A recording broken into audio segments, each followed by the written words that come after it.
Hi friends, welcome back to Pediatric Orthopedic series. இன்னைக்கு ரொம்ப interesting topic discuss பண்ணலாம், physiotherapy in pediatrics. So we have specialist in the field, Dr. M. Pandian, who is the chairman and founder of Sai Hospitals. So pediatric physiotherapy என்னென்ன கண்டிஷனுக்கு தேவைப்படும் and எப்படி கொடுக்கலாம்னு sir சொல்லுவாங்க. Thank you. என் பேர் doctor Pandian, bone and joint specialist. நான் specialisation வந்து பீடியாட்ரிக் ஃபிசியோதெரப்பி. பீடியாட்ரிக் ஃபிசியோதெரப்பியில் என்னென்னா, குழந்த பிறந்ததுலேருந்து 21 வயசு வரையும் வந்து பீடியாட்ரிக் ஃபிசியோதெரப்பின்னு சொல்லுவோம். இந்த பீடியாட்ரிக் ஃபிசியோதெரப்பியில் மூமெண்ட் டிஃபிகல்ட்டிஸ், ஃபங்க்ஷனல் டிஃபிகல்ட்டிஸ், அதாவது மூமெண்ட்ங்கிறது நிற்பது நடப்பது, ஃபங்க்ஷனல் டிஃபிகல்ட்டிஸ்னால் பேசுவது கேட்பது, இதில் உள்ள ப்ராப்ளத்தை கரெக்ட் பண்ணுறோம்.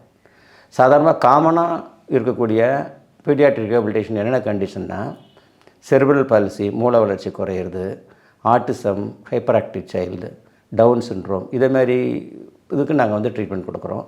இதில் என்னென்ன பண்ணுறோன்னா, குழந்தைக்கு பை எக்ஸசைஸ் தான் பண்ணுறோம், ப்ளஸ் ரீஹாபிலிட்டேஷன் பண்ணுறோம்.